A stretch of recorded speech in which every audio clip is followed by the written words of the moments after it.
சில வாரிசு நடிகர்கள் மட்டும்தான் கேட்கிறேன். அவங்க அப்பா கிட்ட போய் கேட்கணும், ராதாரவியுடைய அப்பா எப்படிங்க இருந்தாரு நீங்க நடிக்க வரும்போதுன்னு கேட்கணும்.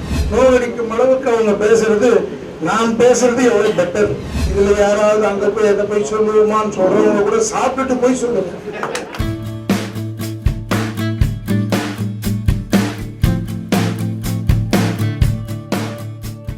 அத்தனை பேருக்கும் எங்களுடைய தென்னிந்திய நடிகர் சங்கத்தின் தலைவர், எதிர்காலத்தில் இருக்கக்கூடிய கமிட்டி உறுப்பினர்கள், இப்போது இருக்கக்கூடிய கமிட்டி உறுப்பினர்கள் அத்தனை பேர் சார்பாகவும் இங்கே வந்திருக்கும் அத்தனை நல்லவர்களுக்கும் நன்றியை தெரிவித்து,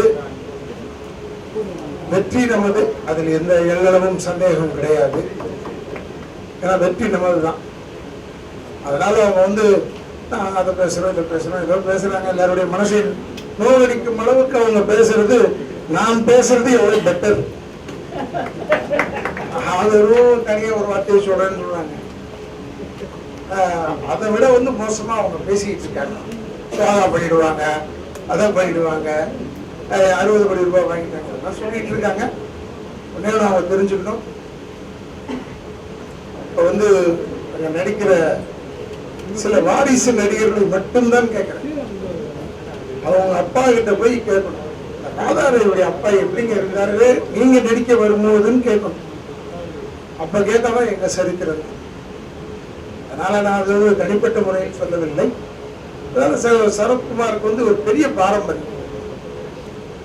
சிங்கப்பூர்ல போகும்போது அவங்க தாத்தாவுடைய பேர் வச்சிருக்காங்க தெரு. அதை பார்த்த உடனே ரொம்ப பெருமைடா, நமக்கு இந்த ஆளுல இருக்கிறது நமக்கு ரொம்ப பெருமைன்னு நினைச்சதெல்லாம் உண்டு. சும்மா எதையும் பார்க்காத கலக்கு மேற்கு தெரியாதவன் ஆளாள் பேசிட்டு இருக்காங்க. அதை பத்தி நமக்கெல்லாம் வருத்தம் இல்லை. திசை தெரியாதவர்கள் திசை தெரியாமல் போவார்கள் என்பதை மட்டும் தெரிவித்துக் கொண்டு, வெற்றி உறுதி என்று சொல்லி வந்த அனைவருக்கும் என்னுடைய நன்றியை சொல்லி, தயவு செய்து, ஏன்னா சரத்குமார் அவர்கள் அழைத்தால் எது இருக்குன்றதுலாம் வேறு, நல்ல ஒரு உணவு இருக்கு, சாப்பிட்டு போகலாம். இதுல யாராவது அங்க போய் எதை போய் சொல்லுவோமான்னு சொல்றவங்க கூட சாப்பிட்டுட்டு போய் சொல்லுங்க. இல்ல சாப்பாடு நல்லா இருக்குன்னு போய் சொல்லணும்ல, அதுக்காச்சு என்று சொல்லி பேர் வந்ததற்கு மறுபிறவி என்று ஒன்று இருந்தால் உங்கள் பாதங்களாக பிறக்க வேண்டும் என்ற எண்ணத்தில் சொல்லி விடைபெறுகிறேன். நன்றி. பத்திரிகை நண்பர்களே, தொலைக்காட்சி நண்பர்களே, உங்கள் அனைவருக்கும் என்னுடைய மாலை வணக்கத்தை தெரிவித்துக் கொள்கிறேன். இன்றைய தினம் நாங்கள் எல்லாம் இங்கு ஒன்று சேர்ந்திருக்கிறோம் என்றால், இந்த தேர்தலை முறையாக நடத்த வேண்டும், அதில் நம்முடைய தம்பி சரத்குமார் தலைமையில் இருக்கின்ற அந்த அணி வெற்றி பெற வேண்டும் என்ற ஒரு நல்ல நோக்கத்தோடு ஒரு சின்ன கலந்துரையாடல் தான். அதாவது இது ஆரம்பம், முடிவு நமக்குத்தான் வெற்றி. தம்பி ராதாரவி அவர்கள் பேசும்போது சொன்னார்கள், இளைஞர்கள் எல்லாம் நீங்க இளைஞர்களுக்கு விட்டுட்டு முதல்வர்கள் போகணும், ஆனா இங்க உள்ளவர்கள்லாம் எல்லாமே இளைஞர்கள் தான் அப்படின்னு சொன்னாங்க. தம்பி பாருங்க, தலைவர் சரத்குமார் அவர்கள் 25 வயசு, 25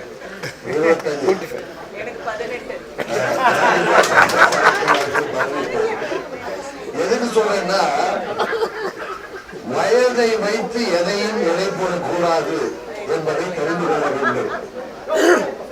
வயதில் முதிர்ந்தவர்கள், அனுபவசாலிகள் தான் திறமையாக செயல்பட முடியும் என்பது ஒரு பெரிய எடுத்துக்காட்டு, வரலாறு. இளமையானவர்கள் என்று சொல்வதற்கு பாருங்கள், தம்பி சிம்பு இருக்கிறார், சாம் இருக்காங்க, பின்னால் நிற்கிறவங்க சிம்புவோட ஒரு இளைஞரா. தம்பி சரத்குமார் தலைமையிலே 9 ஆண்டுகள் இந்த சங்கத்திலே செயலாற்றிக் கொண்டிருக்கின்றோம். எல்லாமே முறையாக நடந்துட்டு இருக்கு. மற்றவர்கள் வேணா குறை சொல்லலாம், ஆனா இங்க வந்து பார்த்தா தான் குறை நிறை நமக்கு தெரியும். எந்த அளவுக்கு தம்பி சரத்குமார் அவர்களும் ராதாரவி அவர்களும் இந்த சங்கத்துக்காக இரவு பகலாக நாங்கள் விட அனைவரும் கமிட்டி மெம்பர்கள் அத்தனை பேரும் ரொம்ப சிறப்பாக சேவை செய்து கொண்டிருக்கிறோம் என்றுதான் நினைக்கிறோம். இன்றைக்கு வேண்டுமென்றால் அவர்கள் குறை சொல்லலாம். ஆனால் குறை நிறை இந்த சங்கத்திலே இருக்கின்ற உறுப்பினர்கள் அத்தனை பேருக்கும் தெள்ள தெளிவாக தெரியும்.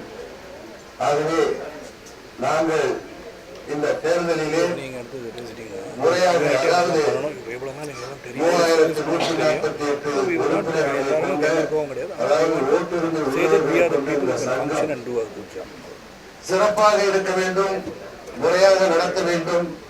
வருங்காலத்திலே இந்த சங்கத்திலே இருக்கின்ற உறுப்பினர்கள் வளம் பெற வேண்டும், வாழ்வு நலம் பெற வேண்டும் என்ற நோக்கத்தோடு தான் செயல்பட்டு கொண்டிருக்கின்றோம். தேர்தலிலே போட்டியிடுகிறவர்கள் எதை வேண்டுமானாலும் சொல்லலாம். அதையெல்லாம் இங்குள்ள உறுப்பினர்கள் எடுத்துக்கொள்ள மாட்டார்கள், பெரிதப்படுத்த மாட்டார்கள். உண்மை என்னவென்று அத்தனை பேருக்கும் தெரியும் என்பதை இந்த நேரத்தில் கூறிக்கொள்ள கடமைப்பட்டிருக்கின்றேன். தம்பி சரத்குமார் சுப்ரீம் ஸ்டார், நானா இருக்கட்டும், அவரா இருக்கட்டும், நாங்கெல்லாம் படிப்படியா முன்னேறியவர்கள். ஒரு காலத்துல நான் கிட்டத்தட்ட 50-60 படம் ஹீரோவா பண்ணேன், அதுக்கப்புறம் வில்லடா பண்ணேன், இப்ப கேரக்டரா பண்ணிட்டு இருக்கேன். அதே மாதிரி தம்பி சுப்ரீம் ஸ்டார் சரத்குமார் அவர்கள் இந்த சினிமாவை பற்றி தெரியாதவர்களே, அறியாதவர்களே, அவர் பார்க்காத புகழில்லை, சம்பாதிக்காத பணம் இல்லை. இது எல்லாரும் தெரியும். ஏத சொல்றேன்னா, சினிமா என்பது காலப்போக்கில் மாறிக்கொண்டே போகும். ஒருத்தருக்கு ஒரு படம் ஓடனா அவருக்கு மார்க்கெட்டுப்பாங்க, ஒரு படம் ஓடலன்னா அதோட அவுட்டும்பாங்க. இதுதான் சினிமா. ஆனால் சினிமாவில் மட்டும் உள்ள கலைஞர்கள் இந்த சங்கத்திலே இல்லை. நாடகத்தை நம்பி, மற்ற கலைகளை நம்பி இதில் பல பேர் இந்த சங்கத்திலே உறுப்பினர்களாக இருக்கிறார்கள். இன்றைக்கு ஒரு சூழ்நிலையிலே எதை வேண்டுமானாலும் பேசலாம் என்று நினைப்பது மிகவும் தவறான ஒன்றாகும். ராஜேந்திர சரத்குமார் அவர்கள் சொன்னார்கள், சினிமாவை நம்ம பார்க்காதா, ஒரு படம் ஓடுனா ஓடும்பாங்க, ஓடலன்னா ஒன்றுபாங்க, அப்படிதான். ஆனா சினிமாவையும் இந்த சங்கத்தையும் ஒன்று சேர்த்து பேசக்கூடாது. இது இருப்பவர்கள் நலிந்தவர்கள் இருந்து பெரியவர்கள் வரைக்கும் இருக்கிறாங்க, வசதியானவர்களா இருக்காங்க. அவங்களுக்கெல்லாம் நாம் நல்லவையை செய்ய வேண்டும். தம்பி சரத்குமார் அடியில இப்போ இளைஞர்கள் எல்லாம் சிம்புலாம் கூட எல்லாம் இருந்த, அதாவது ஒரு மனிதர் மற்றவர்கள் தூற்றும் போது பக்கத்தில் இருந்து துணையாக இருப்பதுதான் மிகவும் அவசியம். அவர்கள் தான் உண்மையானவர்கள். அதை நாம நிச்சயமா மறக்க கூடாது.